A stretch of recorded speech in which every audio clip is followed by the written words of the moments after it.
हाय दोस्तों, नमस्कार। राम राम। मैं डॉक्टर मनोज कुमार शर्मा। आज सनातन विज्ञान और वर्तमान विज्ञान को मैं कुछ पॉइंट्स के रूप में, संक्षिप्त रूप में आपके सामने लेकर आया हूँ। दोस्तों, बड़ा ही सुंदर और बड़ा ही रोचक विषय है ये। जितना इसका अध्ययन करते जाओ उतना ही इसके अंदर घुसते चले जाते हैं, बाहर निकलने का कोई रास्ता नहीं दिखाता। हमारे प्राचीन भारतीय खगोल शास्त्रियों ने मंगल ग्रह के साथ साथ अन्य सौर ग्रहों का जो वर्णन किया है वो पूर्णतः वैज्ञानिक पद्धति पर ही आधारित है। चाहे आप सूर्य सिद्धांत ले लीजिए, गरुड़ पुराण ले लीजिए, चाहे आप अग्नि पुराण ले लीजिए, चाहे मत्स्य पुराण ले लीजिए, सभी में एक सिस्टमैटिक तरीके से, एक बैलेंस्ड वे में उन्होंने खगोल शास्त्रीय जानकारी हम लोगों के सामने प्रतिपादित की थी। चूंकि हमारा सनातन ज्ञान विज्ञान लुप्त हो चुका है, वो आज हमें जब नए रूप में मिलता है तो हम समझते हैं कि हमने कोई एक नई डिस्कवरी कर ली, एक नई कोई खोज कर ली, जबकि हमारे पुरातन ऋषि, पुरातन विद्वान इसको बहुत पहले ही प्रतिपादित कर चुके हैं। दोस्तों, इसके साथ साथ बराहमीर ने अपने सूर्य सिद्धांत में लगभग 1500 से 2000 साल पहले इस चीज को प्रतिपादित कर दिया था कि मंगल का जो अर्धव्यास है वो वर्तमान वैज्ञानिकों के द्वारा जो मेजरमेंट है वो तुलनात्मक तरीके से लगभग समान है। इसके अतिरिक्त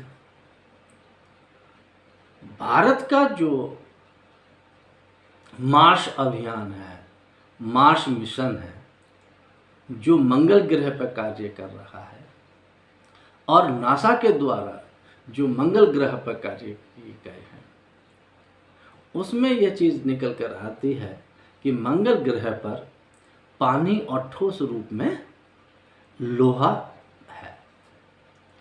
इस चीज को बराहमीर बहुत पहले ही प्रतिपादित कर चुके हैं। दूसरे नंबर पर आ जाइए, न्यूटन का जो ग्रेविटी का सिद्धांत है वो तो आज का हम लोग ऑल ओवर वर्ल्ड इस चीज को एक्सेप्ट कर चुके हैं कि न्यूटन ने ग्रेविटी के सिद्धांत की खोज की। वस्तुतः गुरुत्वाकर्षण या ग्रेविटी की खोज भास्कराचार्य ने बहुत पहले ही कर ली थी। उन्होंने अपने ग्रंथ भुवनकोश में धरती के आकर्षण का जिक्र किया है।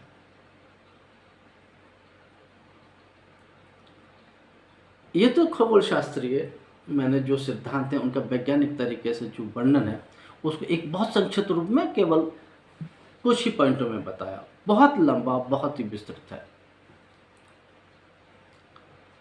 अब आ जाइए श्रीमद् भागवत पुराण को लेकर। श्रीमद् भागवत पुराण का मैं जो जिक्र कर रहा हूं वो जो चर्चा आजकल चल रही है, यूट्यूब पर चल रही है, ट्विटर पर चल रही है, पिछले लगभग 1 साल से चल रही है कि नासा ने एक ऐसी ध्वनि ब्लैक होल से कैप्चर की है जो कि ओंकार की ध्वनि के समान लगती है। पूरा विश्व इस बात से हैरत में है। खैर, भारतीयों में तो इस बात की खुशी है कि विज्ञान ने भी माना कि ब्रह्मांड में, अंतरिक्ष में ओंकार की गूंज आज तक है।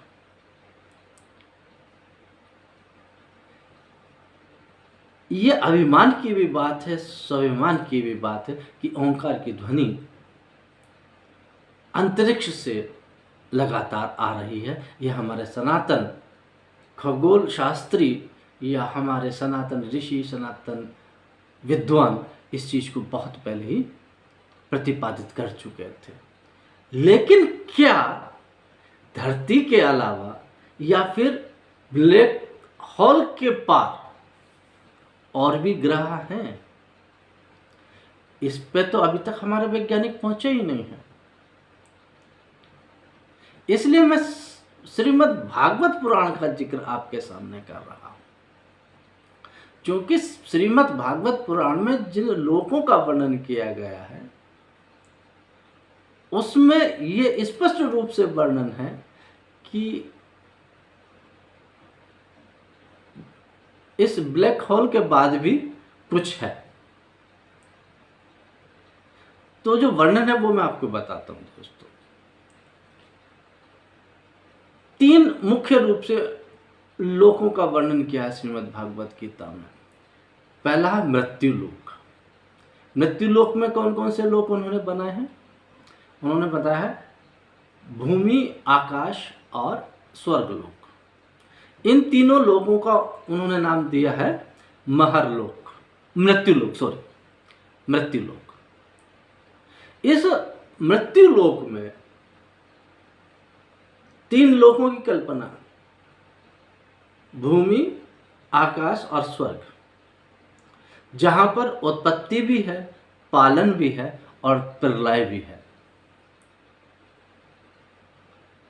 इसके बाद में महरलोक का जिक्र किया गया है, महरलोक की जानकारी दी गई है। तो ये जो महरलोक की जानकारी है, इसमें जो है ना तो उत्पत्ति है, ना पालन है, ना प्रलय है। लेकिन ये जो महरलोक है वो मृत्युलोक से हमेशा प्रभावित रहता है। ये इसके किसी ना किसी तरीके से टच में रहता है।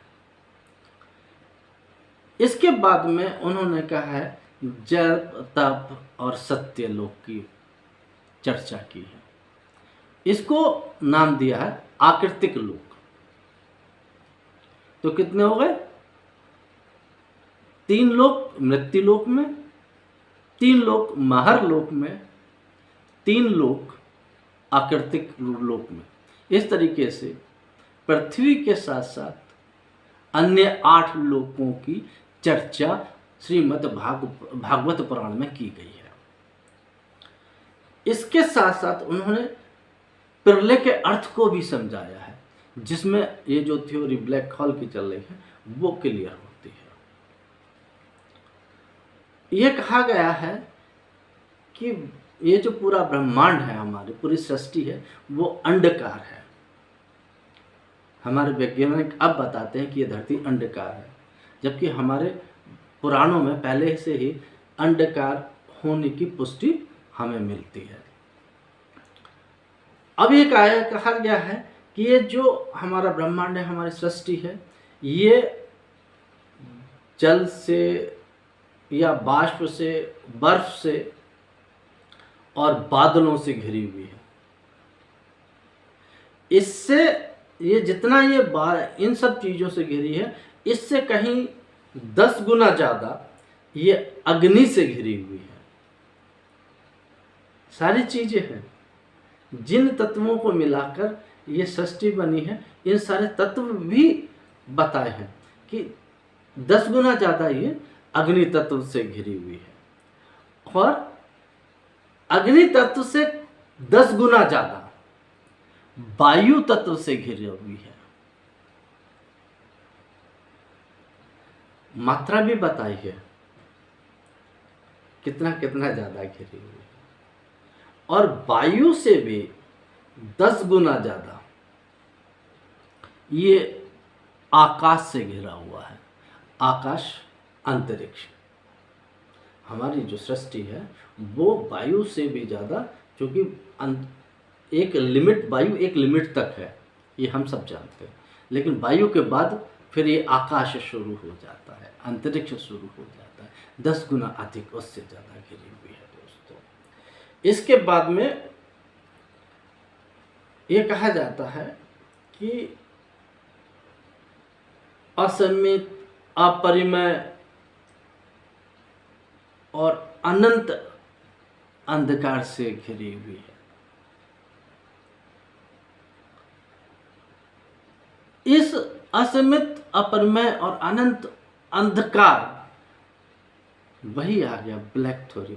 ये चीज जो है वो मैं अपने विश्लेषण के आधार पर बता रहा हूँ, अपने सोच के आधार पर बता रहा हूँ, किसी और की रिसर्च के आधार पर नहीं बता रहा हूँ मैं आपको। जो मैंने पढ़ा, जो मेरी समझ में आया, अपनी समझ के आधार पर, ये जो ब्लैक होल है वो ये अंधकार है,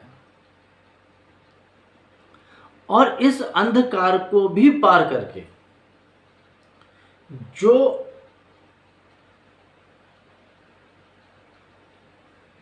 असीमितताएं हैं, जो जहां पर पूर्ण की उत्पत्ति होती है, जहां पर इस ब्रह्मांड की रचना होती है,